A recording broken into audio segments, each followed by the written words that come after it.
Welcome back to another episode of the Good Morning Minute podcast. I'm your host, Angelina Mojica, certified family life educator, life coach, and founder of Empower Her Steps.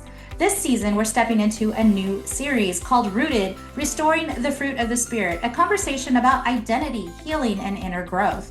While the fruit of the Spirit comes from a faith-based framework, the heart of the season is something we can all relate to. The qualities that shape who we are: love, joy, peace, patience, kindness, gentleness, and self-control. And how life experiences either grow us or they challenge those qualities. So we're not here to label people as good or bad, right or wrong. We're here to explore what's beneath the surface, what shaped us, what stretched us, and what helped us grow. So today I'm honored to welcome Mia to the show. Mia is a soul-led entrepreneur, intuitive medium, and multidimensional guide who helps people reconnect with their inner compass and live from deep alignment. Through her work in intuitive guidance, energy work, and quantum embodiment, Mia supports others in remembering who they truly are beyond conditioning, fear, and external expectations. Mia, welcome to the show. Oh, thank you, Angelina. Thank you for having me. I'm so honored and I'm really looking forward to this conversation. And I love the work you do. I just want to take this moment to honor that. And I love that you give this message out there for people because I'm sure there are many, many people who need to hear that. And whoever's dropping in today or is re-listening to this episode, there will be a nugget for them. There will be something that they need to hear exactly in that moment. This is how it always happens to me, right? When I tune into a podcast or I read something, I just feel like I absolutely needed to hear this in this very moment. So powerful.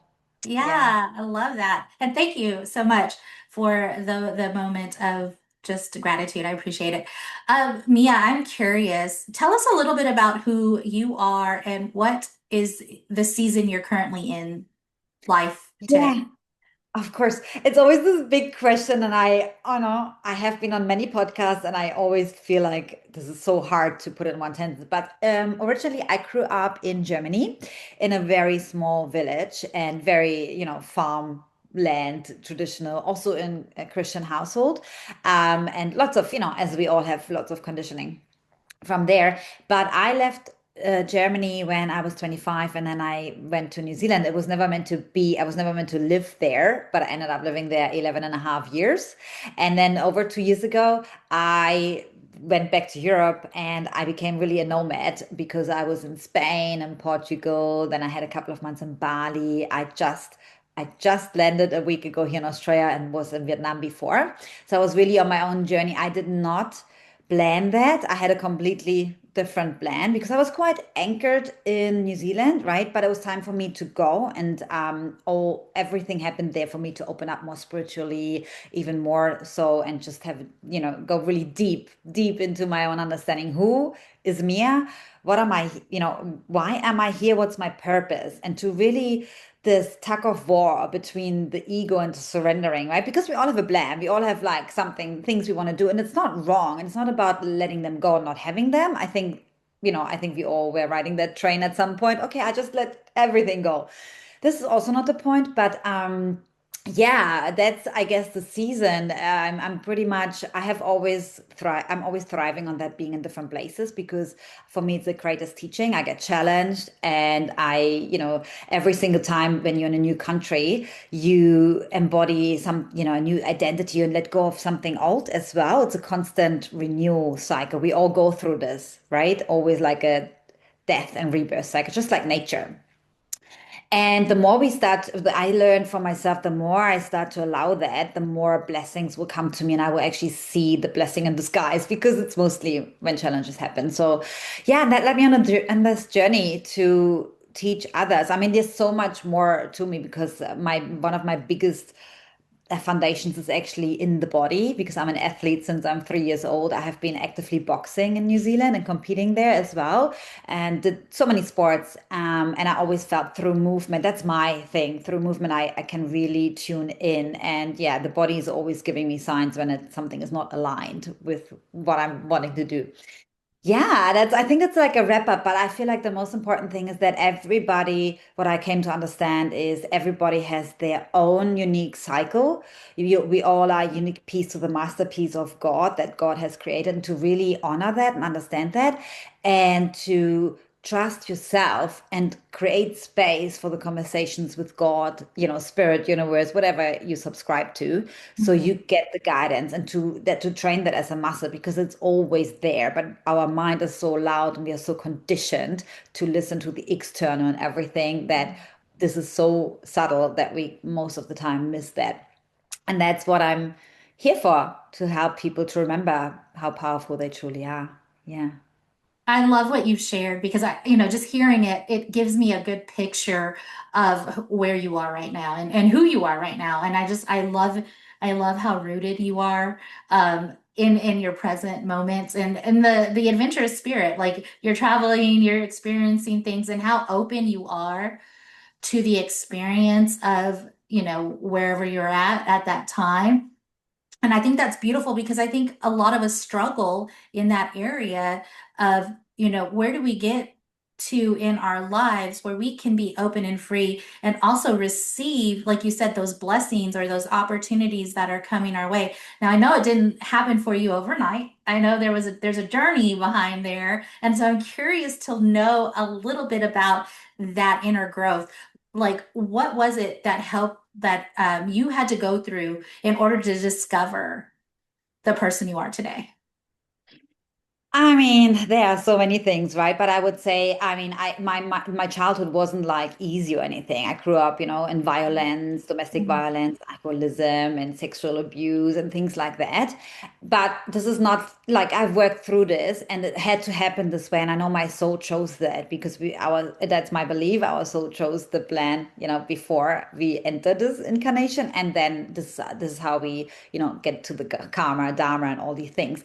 This was one part, but most importantly, I guess where my biggest heartbreak happened was when I got challenged on my beliefs about what's the human life and what is God, what's that all about, is when I was 13, when my father died, unfortunately. That was my biggest, that's when my whole world shattered. And I think that's when everything changed in my life. And I really questioned God at that time, of course, right? I grew up, in Christianity, and I was like, what God is that out there? Why would you take the father away from a 13-year-old and with all my siblings and my mother and everything, right? And that actually led me on a journey where I understood there's something greater out there. I always knew. I was very intuitive since I was a very, very small, like 4 years old. I would see spirits and things like that. But I never talked about this because I thought it was normal. I thought everyone is doing this, right? Very much connected to nature, to the animals and everything. But that was the biggest thing for me when it all started to crack open. And of course, you go through your phases, life happens. I became a teenager, a little bit of trouble, trailblazer, all these things. And when I then moved to New Zealand, that's when it really happened because I went through a lot of different challenges over there on my own. I went there, didn't speak English properly at all, like a couple of sentences, right? And I got really immersed into that culture. And also, New Zealand is a very spiritual place, the Maori culture, very much rooted nature and island, very far away from the rest of the world. So energetically, it's very protected if people, if you understand the energetic field and everything. So yeah, there were lots of different challenges when you constantly have to ask yourself, who am I? Not fitting in, getting bullied, being the outsider, but you constantly have to find the trust within yourself and to know that what am I believing about myself? What am I wanting? And I think it always comes back to that your own opinion is the most important one. And then have the conversation with God first because he is the one guiding you, this high intelligence, and to fully trust that. And I got put in so many different not so great situations throughout my journey that I constantly came back to that. Trust yourself, trust these niggles in your body, trust the first insight that comes, and not the ego, not the mind or what other people tell you. So this is a little bit about that. But yeah, I mean, so many challenges. We can go through a lot of different challenges. And also now when Sure. people hear that, oh, she's traveling the world, I'm going to tell you, it's not like what you think, like I have all the money in the bank account. It's actually quite the opposite because the financial area, I'm very open about that. I learned to be open about that, even though there was used to be a lot of shame. around it, of course. It's actually one of my biggest challenges, the areas, right? And actually, I guess that's something that people probably need to hear. I'm sure there are people out there who have a lot of more money, but they don't have the Mhm. courage to live that way, and vice versa. But it's about trusting and to really trust my own beliefs that this is all gonna work out. And I love working, I love to work. It's not like I do nothing or anything like that, but it's interesting how God constantly puts me into these situations about the self-worth. That's my soul correction. I have a very low self-worth. Yeah. Right. Well, I can Mm. imagine because I mean, just the trauma, the little that you've shared as far as your trauma history, like that takes a toll on the self-esteem for sure and self-worth. And I'm curious, at what point in life did you discover, hey, this isn't just about behavior. There's something like deeper that needs attending or maybe healing. When was it in your life that you came to that realization, like, oh, it's not just this is something about belief. This is something about identity. When did you come to that? Well, it started when I was actually 18, 19, Okay. because I was heavily eating disordered and things like that. And I was moving away from home, like because I come from the northern east point of Germany and moved down south to study sports science. And I already knew that it had to do with the, death of my father and things like that. And I came to study there, and I thought I always get far because I started journaling since I was 10 years old. That was my way of expression and talking to myself. But I knew I only get to a certain point and I come back to the same cycles. And at university, they had free offerings of therapy. And I just thought, I need to go. I need someone to help me. For some reason, something guided me. So I started going into this whole thing of behavioral things. We obviously had different types of therapy at that time, psychoanalysis, going back, to all the roots, the family things and all that. And then behaviorism about the behavior change. How do I see food? What's my connection? Where's it coming from? So that started all there. And I went pretty early into the alternative medicine, TCM, traditional Chinese medicine. I just felt that was more what I wanted to do, very, off mainstream. And this is when it started. And of course, it was always like the pendulum was always going this and that, always getting pulled back into the old and new and old and new. And the identity, well, like, it comes in layers, I feel, right? When you discover that, it comes really in layers. But I got really cracked open in New Zealand, like over 14 years ago, like when I really started to go into the spiritual practices and understanding, we are so much more than that's just the human body. It's the vessel we borrowed from God. God gave us this beautiful sacred temple, and we are the channel of this energy, and that everything is energy. So that's when it really started. But when you talk about more like the real identity, but it actually really dropped in recently was a big pow, big, it's not about the choices you make. It's always about who's choosing. So if I choose from the scarcity Mia or the old conditioned Mia, of course, the ripple effect of everything that follows. But if I choose to be choosing from the abundance me the future me, even though nothing on the external has changed, it's starting internal, the Hmm. whole picture completely changes. And that's something I feel like that I've really started to practice over the past couple of years throughout the travel, throughout the challenges, especially when money was tight, which was most of the time. I had to Hmm. learn, don't choose from scarcity, come into the frequency of abundance, and then take aligned action. Yeah. That's important to understand too, because a lot of that is fear-based decision making too, because you talk about like the scarcity, like am I choosing from the scarcity me or am I choosing from the abundant me? And you're right in the sense of what we believe about ourselves we're going to produce in our lives, right? Those are just it's a mirror reflection of our self-belief. So if we're always talking negative. So, we talk about negative talk and things like that. If we're always talking negative about ourselves, then everything that we see in life and everything we're producing in life is just reinforcing those belief systems because we're creating it already within ourselves internally. So, yeah, if you want to see changes out there in your reality, you definitely need to change what you're believing about yourself internally before anything will manifest forward. So, Mia, I wonder what was that reveal for you in the beginning? Like how did you see yourself and how does it differ from today? Like before I started to realize that everything's energy, I never felt good enough. Like no matter what I would achieve, especially when I was very, had successful, external achievements in sports or at work or, things like that, I would never feel good enough. I would always play small. I would always give others the front seat to be like, yeah, yeah, you do that. I'm not good enough. That would run subconsciously, not consciously, but subconsciously that's the program that would run. And that I believe, for example, let's say, anybody, let it be either, even if it's a, like amazing successful athlete or someone who has their business, entrepreneur that travels, whatever, you desire, I would think, oh, I can't do that. I'm not like them. They're different, but it's not true, right? It's about like we all have the same chance given. We all can do it. It's a mindset. It's what is going on within us. I feel like when I used like love to use the analogy of the garden, the soil. You need to look because I think, and I used to do that too, and many people do. They look at the seeds they want to plant, and we should. But Hmm. before you do that, you need to look at the soil you're planting in. So because if your soil is full of, depleted, if the soil is depleted, has no nourishment, no minerals, no nothing, and is full of, not good stuff, then well, no matter what you plant in, it will never grow, or it will grow with all that stuff in it. And then you grow the same thing, if that makes sense. No, yeah, that does. That makes perfect sense. I mean, like for those of us that struggle in relationships, like why can't I ever get a good guy? Well, because you don't think you deserve someone worthy of you, right? Yeah.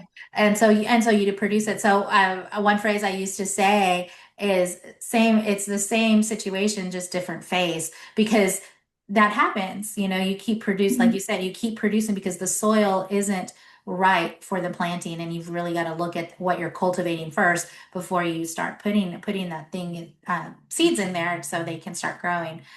And I love how you explained this idea of being unworthy and things, because I think it's important for people to hear those situations, and because we all struggle for it. And in order for us to even start stepping into either a healing process or a evolution or something for ourselves, for self-growth and development, you have to come to a place of, I want to say acceptance. I don't know if that's the right word here, but you come to a place of realization, maybe just a place where you acknowledge that, okay, I feel unworthy. I feel, like I'm not enough or whatever the case may be. And if you can come to that awareness, then you bring it into the light. So from the dark into the light, and then you can start changing it. Would you agree, disagree? 100%. I actually would like to say something about that to give people maybe because I know how it is when you see us or listen to a short snippet of someone's life and then you want to know more. It's about being radically honest with yourself first, and most people don't do that. And that is the first step. Like I know it is hard at first, especially when we have all done things we're not proud of. There are parts of us that are, we have flaws. They are beautiful. They make us who we are. Learn to love them. Love to learn all parts of yourself. And my best practice is obviously, spending time with myself, journaling. Gosh, when I was going through very deep, deep, deep transformation in Spain 2 years ago, 1.5 years ago, I have a loose concept of time. So it's like very loose. But I would do for 4 or 5 months, I would literally take I mean, I took that time because I knew how important it was. 3 hours in the morning to deep, deep journal, like crying, purging, because I had to come out because I was so busy the 8 years before being in this, like identity and boxing. And I was constantly training, twice a day. I was really busy and in a relationship and things like that. I did always tune in, but not deep enough. So I really had to let this all come through, all the shadow, talking about shadow work, whatever you want to call it, Yeah. and to be okay with that. And I know that's really hard because that's what most people avoid. That's where it starts, like binge watching Netflix, alcohol, drugs, sex, all the Mhm. distractions, even overworking, whatever, anything that keeps you away from shedding light on that. And then you have beautiful people like us who can actually guide you a little bit, hold your hands to start this journey until you feel strong enough to do it yourself, or surround yourself with people doing that. These are little things that can help you. Maybe journaling is not your thing. Voice message yourself, very powerful. Use your own voice. You have to express yourself in some shape or form towards yourself first before you even talk to your best friend, your partner, your mother, whatever it is. Very important, because then you're going to be raw with yourself. And most of the things don't even have to be shared. I do a lot energetically. I write letters to people, I voice message, but never send them. And that Mhm. already is resolved on the other, because some things don't have to be solved on a 3D. I think that's also very powerful to know, because some people are afraid of that. And then they think, oh, once I bury that from the, bottom to the surface, it has to be shared. No, some things don't have to be even shared. That's my belief and helped me. It's amazing what happened when I wrote this letter energetically, and all of a sudden, boom, this person contacted me, forgiveness, or this happened. Very powerful. And yeah, it takes courage, but this is the work. And I know you doing this work. I have read, the things, the beautiful work you do. And yeah, but that's my teaching as well. Be radically honest with yourself and spend time to get to know yourself, because you are the person you spend the rest of your life with, 100% guaranteed. Nothing else is guaranteed. You are the one. And that's so powerful when you start to realize that. Yeah. I love that, and that's a very powerful note there. So I just want to give it the due time to just really resonate with people, because you're absolutely right. You're the person that's with you your entire life, nobody else, and so you control everything about yourself. And if you're looking to have some self-control, it starts with the awareness. It starts with truth. It starts with being honest about the things. And you know what? People mess up and it's okay. I mean, if you want different, then be different. Change those outcomes by changing what you believe about yourself. I definitely love that. So you mentioned journaling, you mentioned purging, and writing letters energetically, and just all these wonderful things that kind of helped you heal. What kind of suggestions would you have for someone that may be in that moment of self-discovery and going, "Oh my gosh, this is what's been holding me back all my life. Now I need to change it." What kind of recommendations, suggestions would you give that person listening?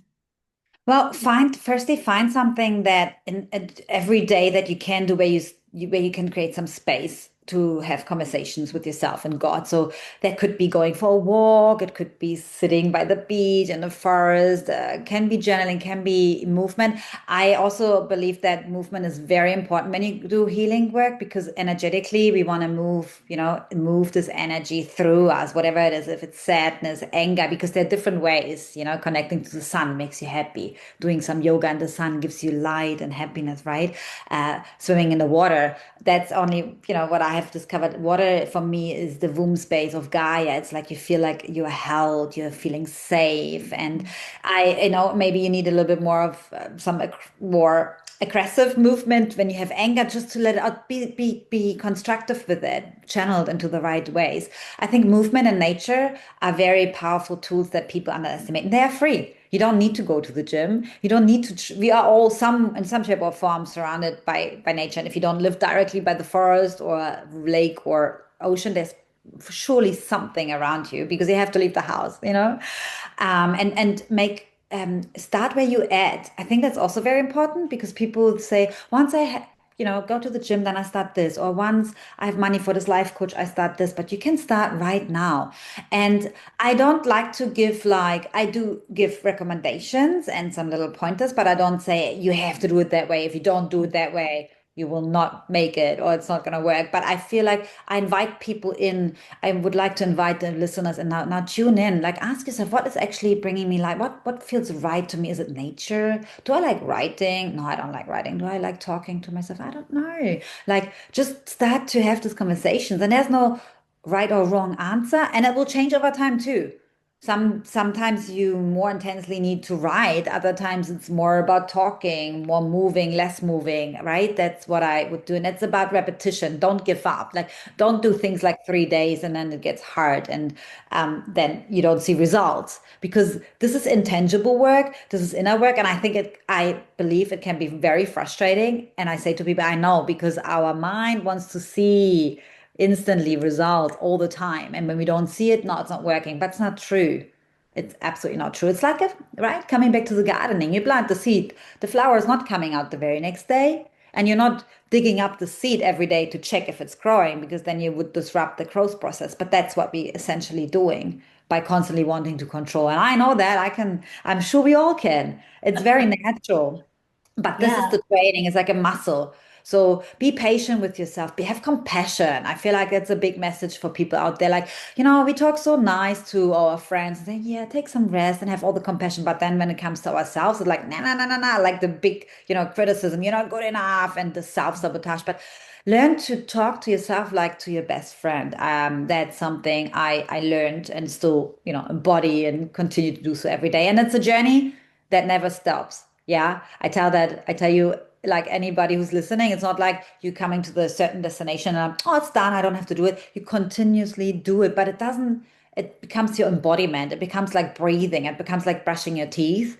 It's not something you think about. And then you find different tools at different seasons in your life. You need something different. Yeah.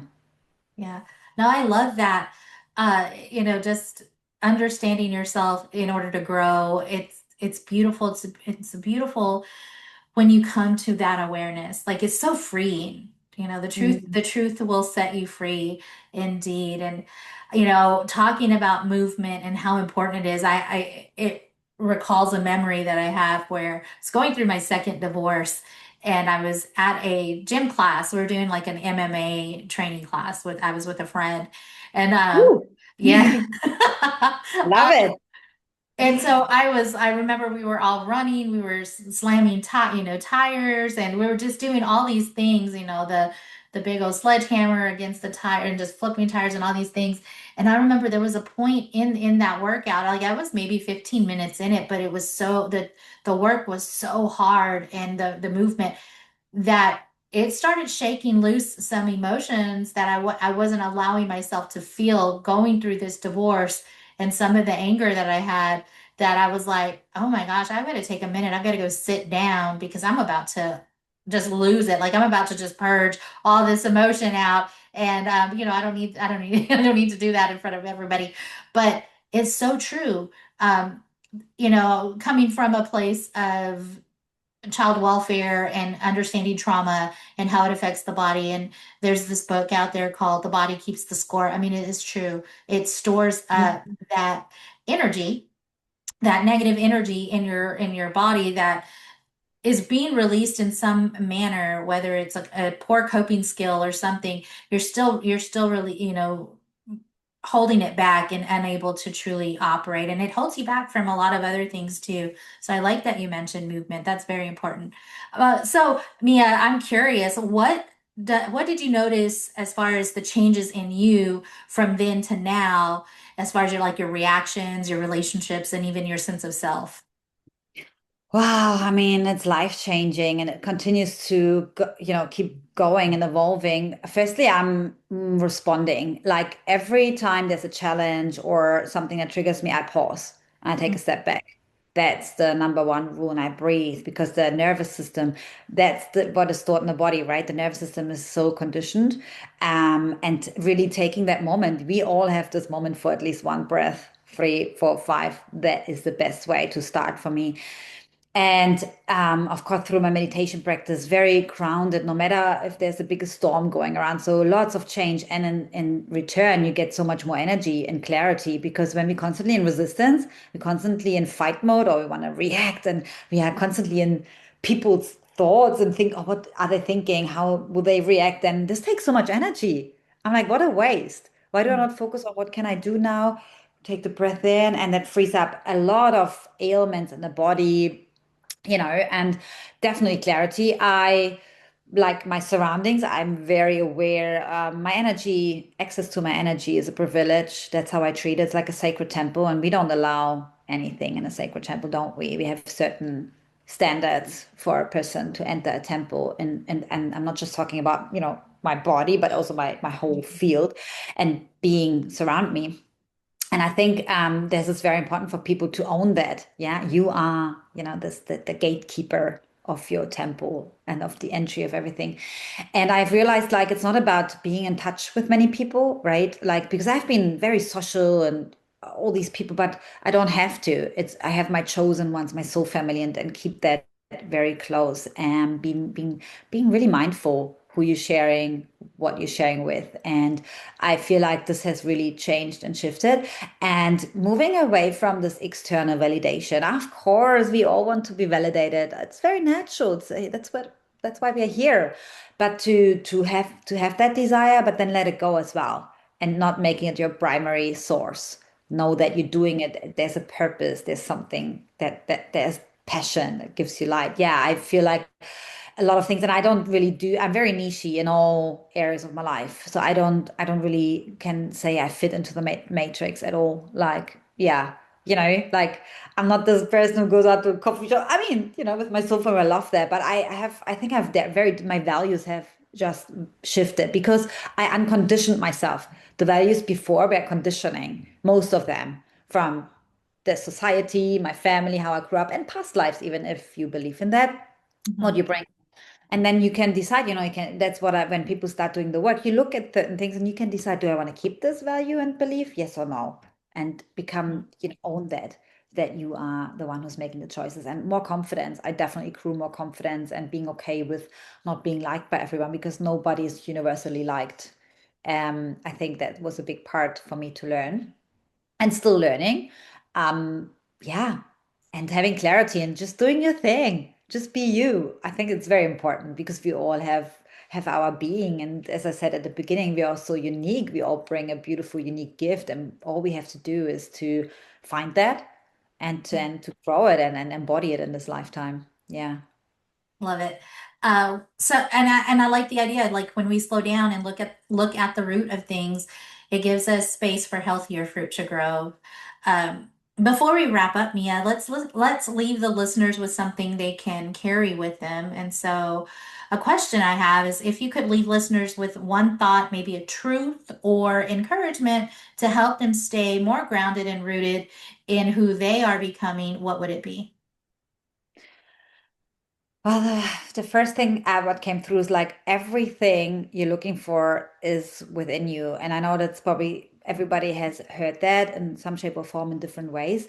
But to always ask yourself first, you are the one. Like always tune in with yourself first. If whether you have a challenge, an ailment before you go to the doctor, or anything that comes up before you go to someone else or seek the external. The external is good, but always like learn to ask yourself first because we get so conditioned to reach, to go to the external first, but go inward first. I think that's the biggest message. You will be surprised how much wisdom is there and how much you actually truly know and what you truly want. It's amazing when you allow yourself to go there. So I would really encourage the listeners to do that. Hmm. Mm. And before we close, Mia, where can people connect with you if they want to learn more about the things that you're doing or even just, hey, I want to learn more about your story? How can they connect? Definitely, I have my website and Instagram is probably one of the Instagram and YouTube. And I have also my podcast, DinsTalk, Let's Talk Soul, where people can listen and tune in. But all my contacts are on the website. I guess if that is probably the place to go when you want to just browse around and see what I'm doing. Yeah.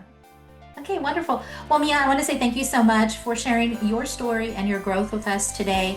What I love about conversations like this is it reminds that transformation isn't about perfection. It's about awareness, healing, and intention.